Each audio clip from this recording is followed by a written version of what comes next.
Muito boa noite, pessoal.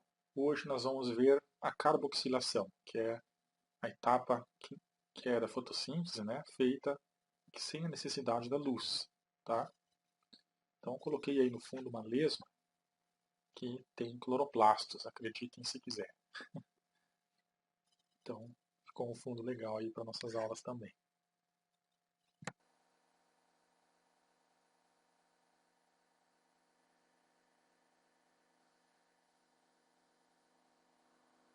Aí, espero que ninguém tenha um derrame cerebral assistindo essa palestra.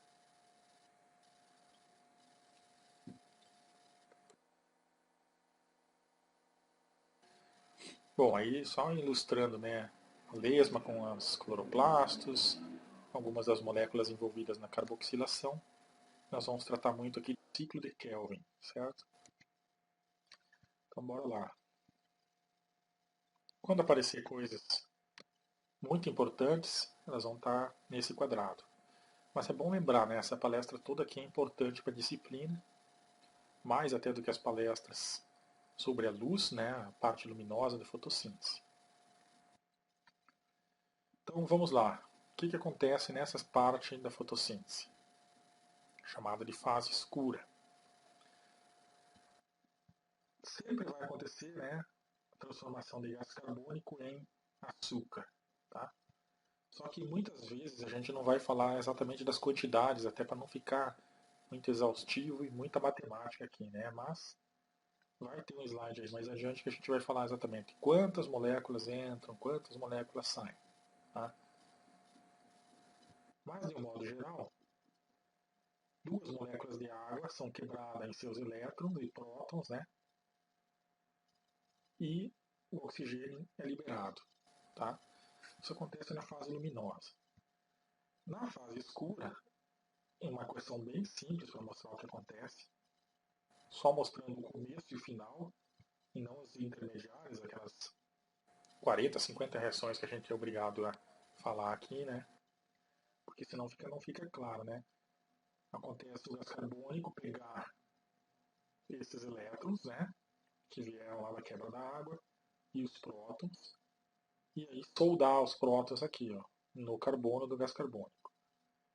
E fica um oxigênio ainda aqui, o outro oxigênio sai, liberando também água, certo? Então a primeira fase da fotossíntese ela libera oxigênio, que é a fase luminosa. A segunda fase da fotossíntese, curiosamente, libera como subproduto à noite água. E aí vem aqui é engraçado, né? Porque a água ela pode voltar a ser utilizada para fazer no outro dia a fotossíntese de novo. Então percebam como é um ciclo perfeito, né? Como é um ciclo que reaproveita as moléculas.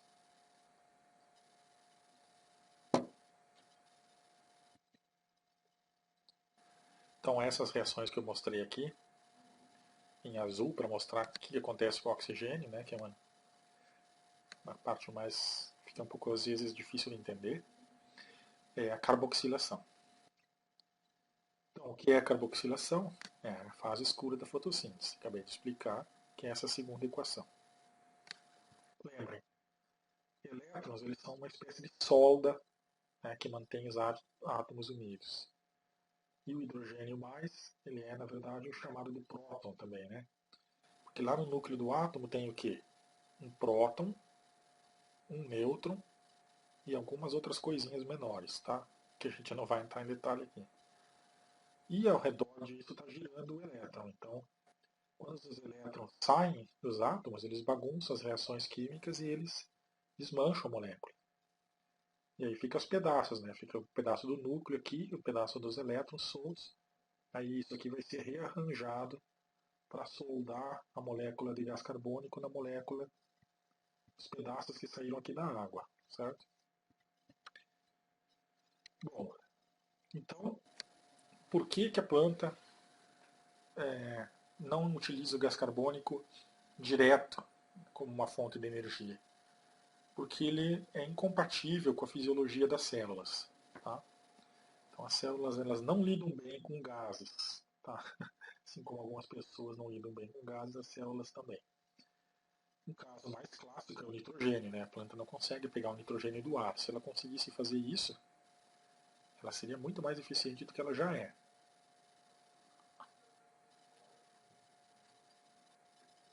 Então o que acontece? A planta vai pegar lá o nitrogênio na forma de amônia, que foi processado pelas bactérias, que é tema de outras aulas. O que interessa aqui, ó, é que o gás carbônico reduzido, ou o gás carbônico enriquecido com hidrogênio, ele vai ser um açúcarzinho. E isso a planta consegue lidar muito bem. Tá? Retângulo, né? É importante saber isso aqui. 200 do que aqui, pessoal? Bilhões, tá? De toneladas de gás carbônico são convertidas em açúcar por ano. Tá? Então, bota carbono nisso. Tá? E 40% disso é feito por quem? Quem? Que tá os 3 pontinhos aqui? As algas. Tá? E alguns outros protistas menos importantes. Unicelulares. São os grandes responsáveis aí por isso. Pronto. Então aqui, ó, nós temos concentração de gás carbônico na atmosfera no passado, que chegava a 100, e em 2004 ela está em 380. Tá? E aqui, ó, quando que a fotossíntese para, né? Quando chegar a 100, as plantas que fazem átomos de 3 carbonos e açúcar já param. Plantas intermediárias, com muito menos, e as plantas C4, elas param de fazer fotossíntese com muito menos carbono, partes por milhões ali, ó, diluídos na atmosfera.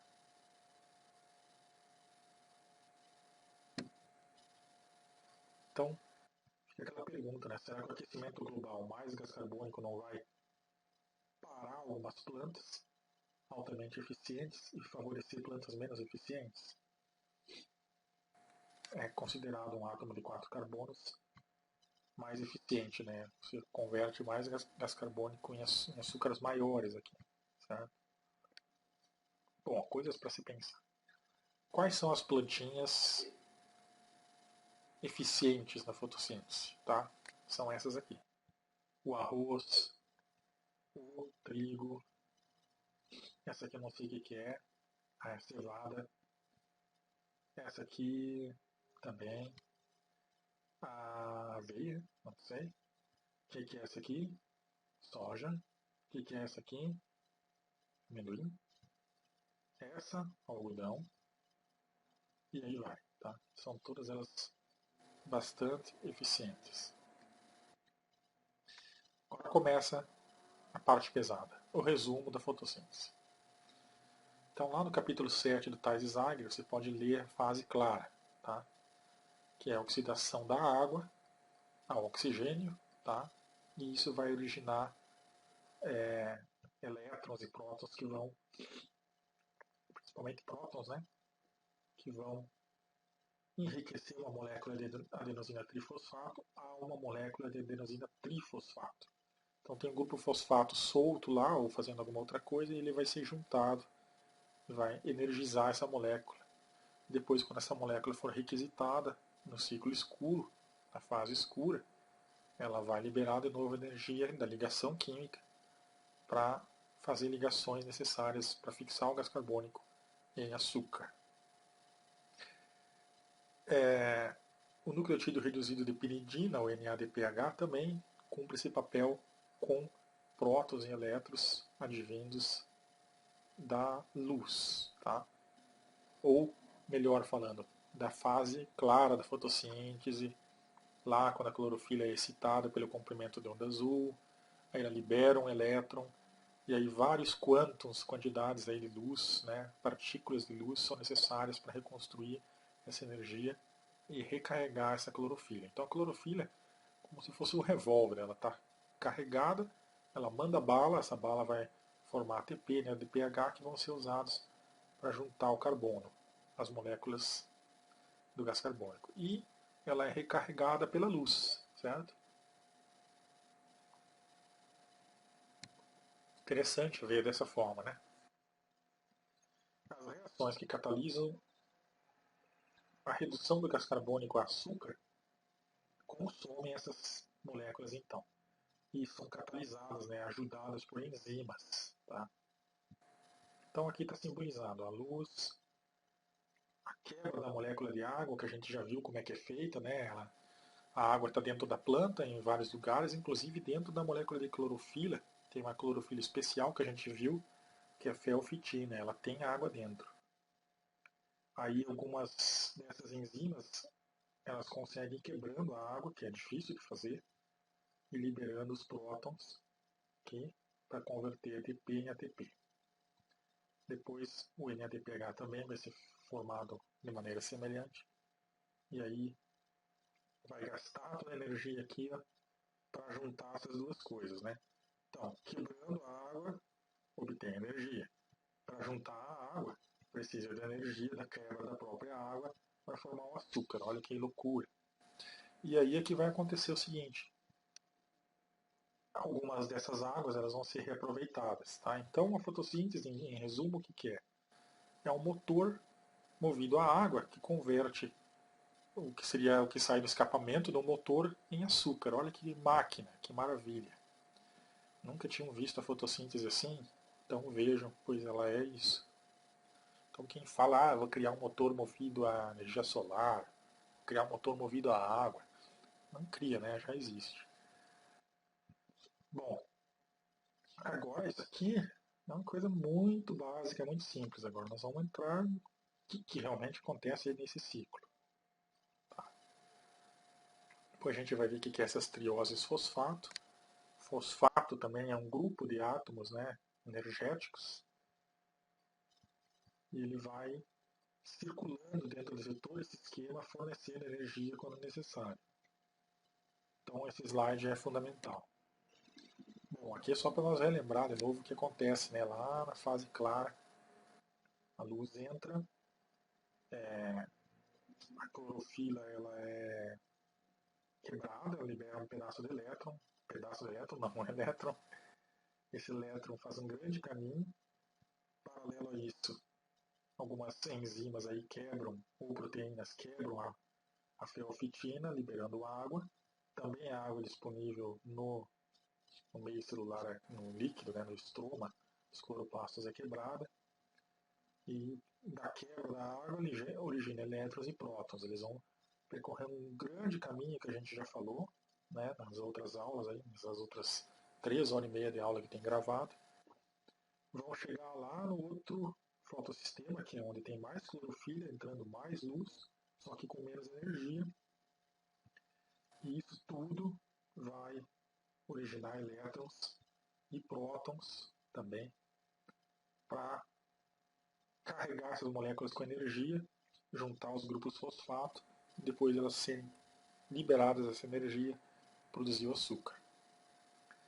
Tá? E aqui tem bem resumido, aqui tem super resumido, aqui tem bem resumido, e aqui já está um pouquinho mais complicado. Tá? Que é o que realmente sai da quebra da água, para onde que vai, aonde que vai mexer isso aqui lá. Né? E a gente tem que lembrar também que isso aqui, ó, esses hidrogênios, né, esses prótons de hidrogênio, na verdade, e nêutrons, eles são que dão o pH ácido para um meio. Tá? Quanto mais tiver disso, mais ácido o ambiente. Então, embora possa ser quebrada a molécula de água, eles também estão dentro já das membranas aí, e entre as membranas em diferentes concentrações. Então, o principal motor da fotossíntese, além da luz do sol, é o pH celular, que já entre as membranas aí dos cloroplastos, né, dos tilacoides, ele vai ter diferentes concentrações. Ó. Aqui já está falando alto gradiente de potencial eletroquímico, que é esses prótons, para o baixo gradiente. Então, sempre que houver uma diferença de pH aqui, tá, ela vai formar uma corrente de prótons que já vai energizar o ATP aqui. Então já é meio caminho andado para a fotossíntese, próprias concentrações de prótons e de hidrogênio que tem nos cloroplastos, tá? No lume dos cloroplastos, que é lá dentro daquelas pastilhazinhas verdes. E o estroma é o líquido que tem dentro do cloroplasto.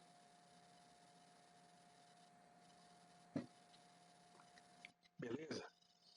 Agora sim vem o que se chama em Lá no primeiro grau, matéria nova, hoje tem matéria nova. Então a matéria nova está aqui. Ó.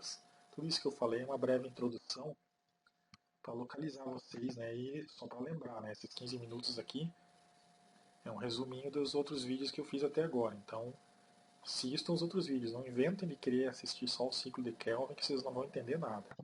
Então, e aí? Você foi na aula ontem? E aí, o que ele deu? Ah, matéria nova. Putz, perdi. Tá, pessoal? Bom, brincadeiras à parte, agora vamos entrar na parte séria. O ciclo de Calvin, na verdade, são 3 ciclos. Tá? Um ciclo onde o carbono é fixado, que é o mais importante, né, na minha modesta opinião, que é quando o gás carbônico ele entra nessa molécula aqui de ribulose pentafosfato, né? Ela vai ser quebrada em moléculas menores, 2 moléculas menores, tá? Que são essas moléculas aqui, ó. E aí o carbono entra nessas moléculas, tá? Por isso que tem 6 átomos aqui.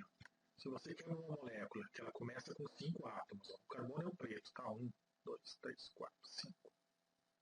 Aí o carbono aqui, ó, 1, 2, 3, 4, 5.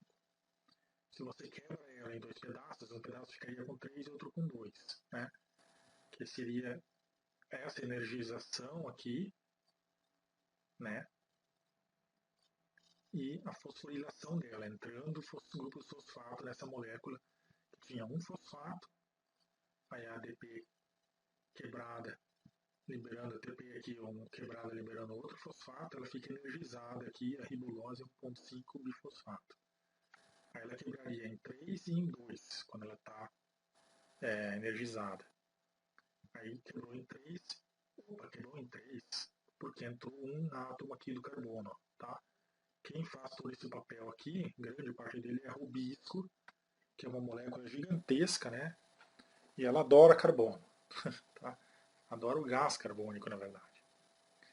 Aí, ó, uma dessas moléculas da quebra do fósforo da ribulose pentafosfato, o I1.5, né, que é onde estão os fosfatos, tá, vai servir para um monte de coisa na planta. A outra molécula ela vai passar por umas 11, 10, 11 reações químicas aí, para outras são 8 reações, que são as reações de redução, ela vai ir ganhando outras substâncias, principalmente fosfato, e depois ela vai ser reconvertida, né, convertida novamente para a ribulose pentafosfato, 3 moléculas na verdade, e elas vão realimentar o ciclo, certo?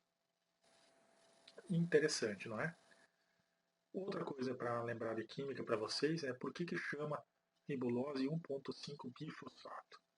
Porque cada carbono aqui ele tem um número nas moléculas. Então o número 1 é esse aqui, número 2, número 3, número 4, número 5. E onde está o fosfato? No 1 e no 5. Por isso que se chama assim, tá? Entendido isso? Beleza.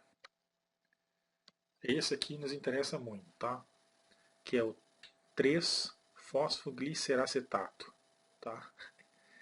Ele que vai fazer a parte do ciclo, porque se o ciclo fosse um ciclo que quebrasse as moléculas aqui, ó, e liberasse elas para fazer o que elas têm que fazer, e não se reciclasse moléculas, o ciclo acabava aqui, e essa molécula aqui ela ia fazer o que tem que fazer junto com a outra aqui, né? E não teria mais o ciclo. Então, né, a importância desse 3-fosfogliceracetato é justamente qual é o caminho que ele vai ter que fazer para recarregar o esquema lá do outro lado do ciclo. Quem que descobriu o ciclo? Kelvin. Kelvin, esse rapazote aí, que ganhou cerca de $1 milhão só por causa disso, tá? Então, se você acha o Kelvin um bobão, então ele não é. Aí, ó. Parece um pouco o Kevin Spacey, né, da beleza americana lá do filme. Bom, o cara ganhou um prêmio Nobel, né, por ter descoberto esse ciclo. E sabem, né, o prêmio Nobel você pode ganhar até em 4, 5 pessoas, se ele ganhou sozinho, ou seja, ele levou toda a grana para ele. ou seja, para ele mesmo, pessoal, né? Se ele quiser gastar essa grana para continuar investigando o ciclo que ele descobriu, ele pode continuar. Então, o que acontece? Nós temos um ciclo de Kelvin, que é um ciclo que reduz, ou seja, lembram, tudo que reduz na química aqui é um ganho de material, um ganho de prótons, um ganho de elétrons, tá? Então, reduz as pentoses fosfato, elas vão se transformar em hexoses por um pedaço muito pequeno de tempo, e elas vão ser quebradas em duas moléculas com 3 átomos de carbono. Tá? Outra coisa importante, o ciclo de Kelvin utiliza ATP e NADPH criados durante a fase clara. As 3 fases são carboxilação, que é quando o gás carbônico se une a uma dessas 2 moléculas que foram quebradas dessa pentose. A redução, que é quando uma dessas moléculas que foi quebrada e que ganhou o carbono segue seu caminho e a outra entra num grande ciclo super complicado para regenerar novamente lá o gatilho, que é a pentose fosfato. Tá? E a regeneração propriamente dita, que também é uma série de reações aí, 8, 9 reações. Tá? O que ocorre? Boa pergunta, né? Então, na carboxilação, já vamos começar com ela. Basicamente, é o gás carbônico, mais a água, mais uma enzima e mais a molécula aceptora, tá? Chamada de RUBT, ribulose 1,5 bifosfato. Ela vai ter 5 carbonos e vai ser quebrada em 2 moléculas com 3 carbonos cada uma. Nossa, está errada a conta. Não, porque vai entrar um carbono daqui. Tá? 2 moléculas com 3 carbonos cada uma não dá 5, não fecha a conta. Mas quando vem lá, ó, o carbono que faltava forma o açúcar necessário aí. Entenderam? Tá. Esse 3C12 aí, né, que é o primeiro produto, né, a primeira fixação de carbono, é chamado de fosfoglicerato. Até ele. Ó.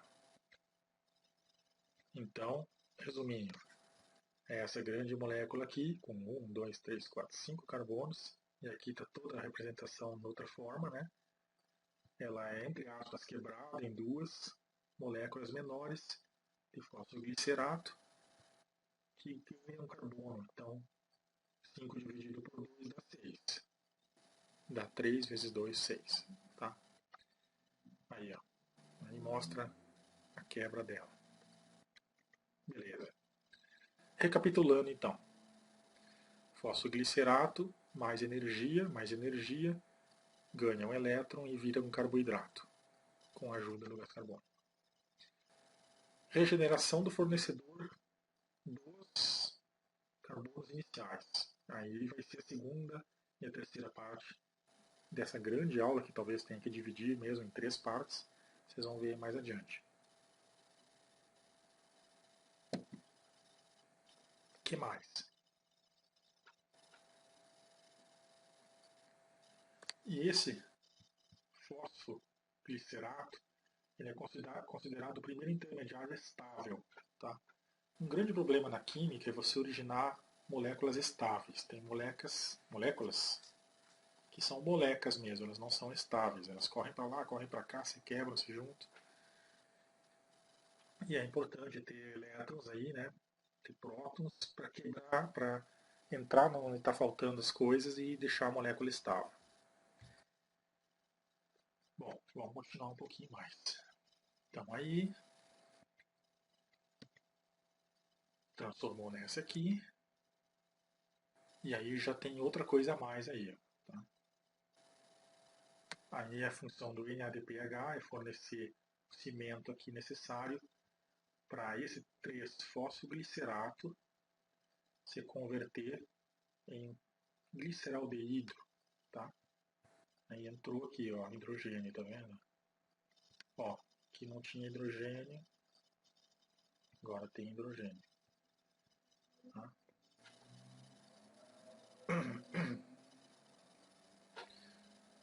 Então, pequenas mudanças aí. Então, esse gliceraldeído, um vai ir para a planta fazer o que precisa fazer, açúcarzinho, até o néctar das flores lá, para os polinizadores virem pegar, e o outro vai entrar aqui para reconstruir a molécula inicial. Estou repetindo bastante porque é para repetir mesmo, para a pessoa pegar os esquemas. Isso aqui é importante, tá? Então, de novo, os envolvidos ali, certo? Aí tem texto explicando o papel da rubisco, tá? Então, a enzima ribulose bifosfato carboxilase oxigenase, chamada rubisco. Ela possui também uma atividade oxigenase, né? Então, na verdade, o oxigênio e o gás carbônico, eles competem lá para entrar depois nessa molécula aqui, ó, tá? E é por causa disso que tem depois lá as plantas que fazem o metabolismo ácido das crassuláceas, né? Porque a planta ela tem um problema, ela não consegue, por causa que a rubisco ela não se decidiu muito se ela gosta mais de gás carbônico ou de oxigênio, né? Ela pode acontecer de entrar muito oxigênio e aí a planta não faz fotossíntese, porque é que ela precisa para fazer a fotossíntese é o gás carbônico, né? Então, dependendo da atividade da rubisco, se ela se enganar aí no que ela quer, entra muito menos gás carbônico do que deveria entrar. E algumas plantas resolveram esse problema com uma rota alternativa metabólica, pegando gás carbônico à noite, tá? Que é o caso das plantas crassuláceas.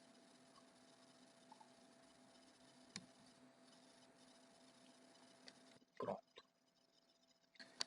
O gás carbônico ele poderá ter essa carga aqui mais 4, ou seja, ele está precisando de 4 elétrons. Tá? Ele é muito o que se chama então oxidado. Né? Quando ele está oxidado, ele precisa de elétrons. Quando ele está reduzido, ele está bem de elétrons. Tá? Por isso que todo mundo que é reduzido, na verdade, ganha coisas na química e no caso do gliceraldeído lá, ele ganha o gás carbônico para se transformar em açúcar. O fosfoglicerato, perdão. Então, quando ele é muito oxidado, o primeiro intermediário dele vai ser um pouquinho menos, ó, tá? Ele é C3. Então, vai ganhando pedaços lá da água, prótons e elétrons, vai montando o açúcar e ele vai ficando cada vez mais estável. Quanto mais oxidado, mais instável. Tá? E até formar o gliceraldeído trifosfato, que é C+. Ele só precisa de um mais elétron para se tornar totalmente estável. Bom, vamos seguir aqui.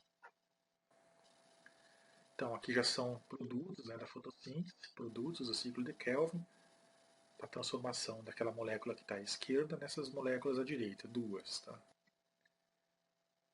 Isso se chama carboxilação ou ganho de carbono. Tá? Catalisador, a gente já falou que é rubisco. Tá? E o interessante é que o gás carbônico ele entra numa batalha pelo oxigênio para depois poder se tornar açúcar, certo? Tudo por causa dessa molécula aqui, ó, que é rubisco, tá? Que ela não se decidiu muito se ela gosta mais de gás carbônico ou de oxigênio, eles têm que fazer uma grande batalha para dar certo a fotossíntese aí. Beleza? Então aí, ó. Lá tá, oxigênio e gás carbônico numa grande briga para ver quem vai pegar mais aí. Quem que a rubisco pega mais. Para nós relaxar um pouco enquanto a gente estuda, né? E à direita aqui nós temos uma competição de Iron Man, o Homem de Aço. Só que não é aquela corrida, né? Que os caras correm 100 km e tal. É os caras passando ferro aqui, tá? Bom, então, uma outra figura. Vamos falar várias vezes sobre isso em diferentes figuras para vocês entenderem. Aqui tem uma molécula que está lá na planta e que vai ser a base para fixar o gás carbônico que está no ar e a água que está lá naquela fiofitina ou em alguma outra parte das células da planta. Com a energia dessa quebra da água, que a gente já viu lá na luz, do gás carbônico, dos elétrons vindo de ATP, de NADPH, que foram todos criados quando a clorofila se excitou e liberou um elétron, e ela ganhou energia da luz solar, resumindo toda a etapa 1, vai formar o fosfoglicerato. Tá? Esse fosfoglicerato, já vai cumprir as funções dele na planta, vai entrar em outras rotas. O outro, ele vai ser reconstruído numa etapa bastante complicada, chamada de redução e regeneração, até voltar a ser o inicial aqui de novo, para ir voltar ao ciclo. Tá? Essa etapa de redução aqui é uma etapa que mais usa, na verdade, a energia vinda lá da fase luminosa. Pode ver, ó, tá? Tudo isso aqui é energia, essas moléculas que estão em amarelo. São os fornecedores de energia carregados através da energia solar. Tá? Então, um resuminho. Quem gosta de. Ah, professor, faz um resuminho. Tá aí o resuminho, tá? Só que mesmo o resuminho nessas coisas aqui de fotossíntese não é simples, tá? Para entender um resuminho desse, você tem que estudar, tem que ler o livro, não adianta. Ó, vou deixar para vocês ler mesmo aí, tá?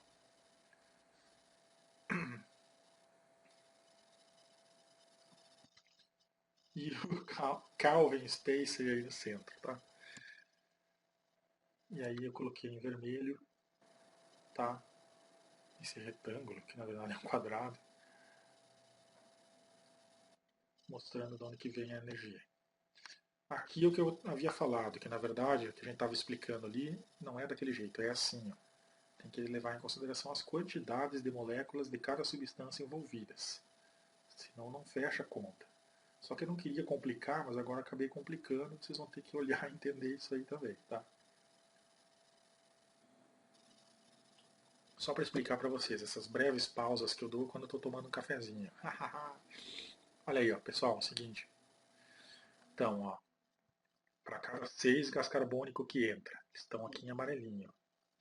Para cada 6 água que entra, entram 6, né, ribulose 1,5 de fosfato. Lá está os fosfatos, ó, a energia dela, no primeiro e no último átomo de carbono. Então vamos entendendo o que significa as cores. Isso aqui são os carbonos, isso aqui é a energia dela, ela é energética. A ribulose, né, de fosfato, por causa do fósforo. Fósforo, assim como o fósforo que você vai lá no fogão e dá partida para fazer uma comida, assim como aquele lá é energético, esse aqui também é. E o curioso é que os caras fizeram aqui desenho até parece um fósforo, né, um palitinho de fósforo. Para fazer isso aqui, eu pegar essas três, somar mais uma de carbono, ficar todas com 6 carbono, cortar, dividir por 2 e originar aquelas 3 de ácido fosfoglicérico, que estão aqui, ó. Na verdade não vai ser 3, né? Vai ser 12. Porque quebra aqui, era 6, quebra em 2, vira 12, junta com o carbono lá. Ó.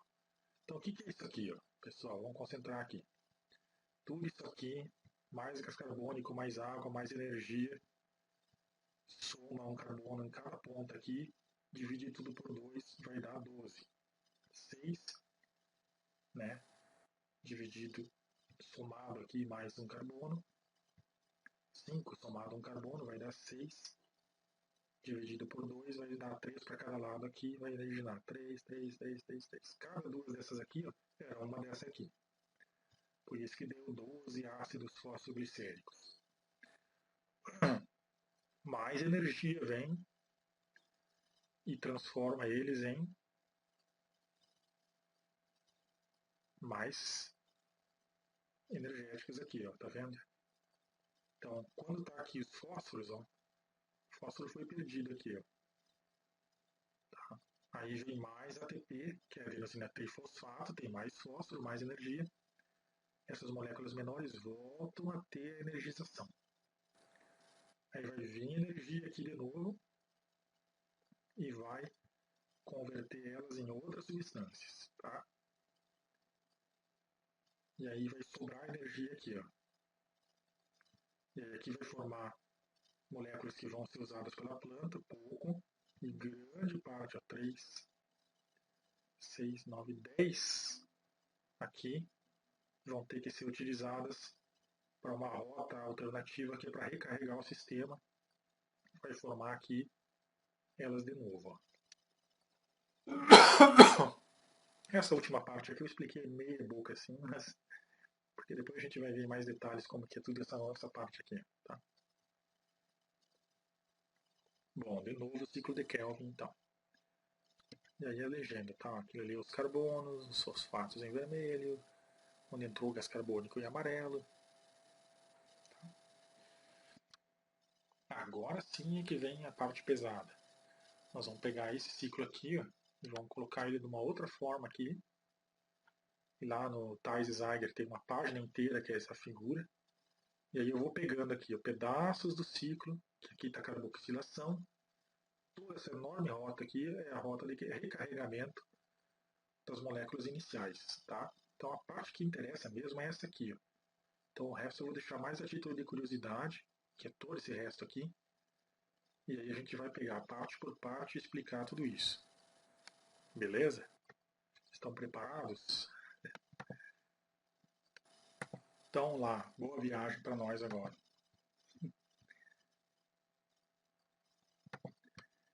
Então, carboxilação. Então tem um zoom, né? Lá está diminuído e aqui está aumentada as reações lá daquela parte. Nosso ponto de partida já bem conhecido. 3 moléculas de gás carbônico, 3 moléculas de água, 6 hidrogênios. Vai originar essas moléculas aqui, ó, os 3 fosfogliceratos. Tá? Esses 3 fosfogliceratos eles vão sofrer uma energização aqui, ó, pode ver. Tá? Já tem mais ligação aqui, já tem fósforo aqui, está ganhando energia a molécula. Então vai ser o 1,3 de fósforo, 2 fósforos glicerato. Aí mais energia, vai se tornar um gliceraldeído trifosfato. Aqui, ó. Esse aqui é na verdade é o catalisador, tá? Mas ele vai se transformar numa outra molécula mais energética que vai aparecer aqui embaixo.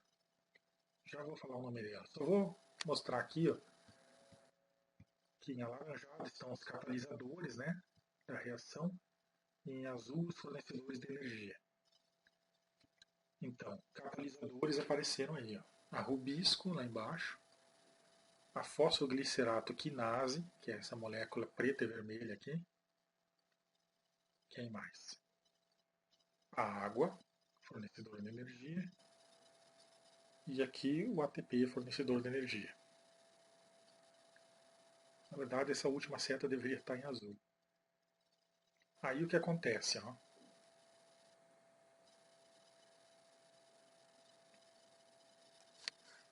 que é a triose também. Outros aqui catalisadores, né? Triose, fosfato e isomerase.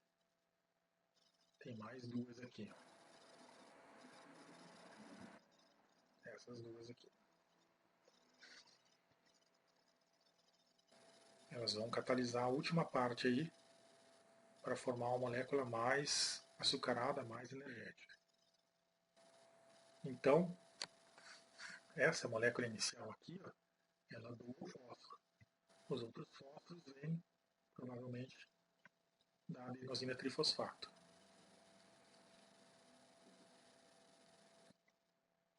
Então, isso é carboxilação, quando entra o átomo de carbono naquela molécula que foi quebrada da ribulose bifosfato.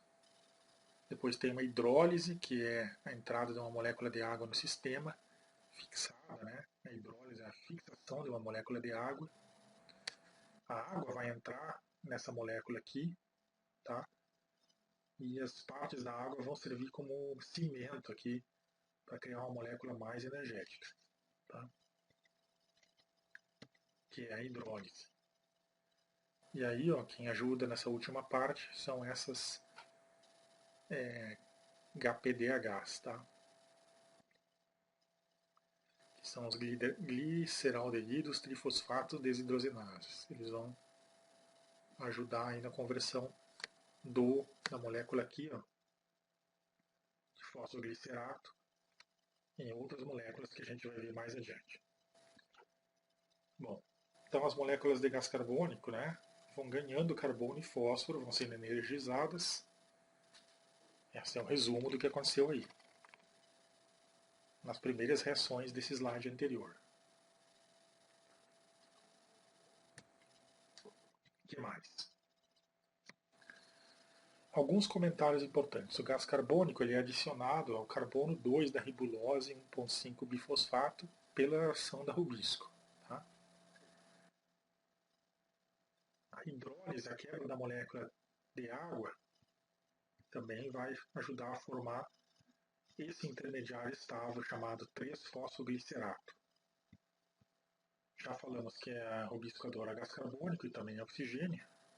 E 40% de todas as proteínas que estão nas folhas são essa rubisco aqui. Tá? Por isso que essa fixação de carbono é muito facilitada, mesmo em baixa concentração de gás carbônico. Se tiver uma molécula de gás carbônico, poderá haver até 500 moléculas de rubisco para ajudar a fazer a reação acontecer. A reação também recebe uma ajuda de Na e NADP, que a gente já falou o que é. Isso aqui tudo é importante. O que mais? Então, essas trioses fosfato vão ser originadas da quebra daquela molécula inicial, a ribulose 1,5-bifosfato, e elas vão ganhando fósforo, vão ganhando elétrons, e vão ganhando prótons, e vão se transformando com vários catalisadores em moléculas cada vez mais energéticas, que vão cumprir suas funções, né? Depois, uma delas é regenerar a molécula inicial. Agora vamos ver as modificações que elas vão sofrer ainda nessa parte do ciclo. Tá? Então, o 3-fosfoglicerato, ele é fosforilado, né? Ele ganha fósforo com a ajuda da 3-fosfoglicerato quinase. Então, a 1,3-bifosfoglicerato, utilizando ATP gerado nas reações luminosas. Tá? Então, o produto desse 3-fosfoglicerato, utilizando a energia do ATP e sendo fosforilado, vai ser o 1,3-bifosfoglicerato. Moral da história, ganhou fósforo. Depois, ele vai ser reduzido, ele vai ganhar mais coisa, tá? Vai ser reduzido a gliceraldeído trifosfato, utilizando o NADPH, também originado nas reações luminosas. Então, essa enzima desidrogenase, ela vai catalisar a etapa. E ela é similar à da glicose, tá?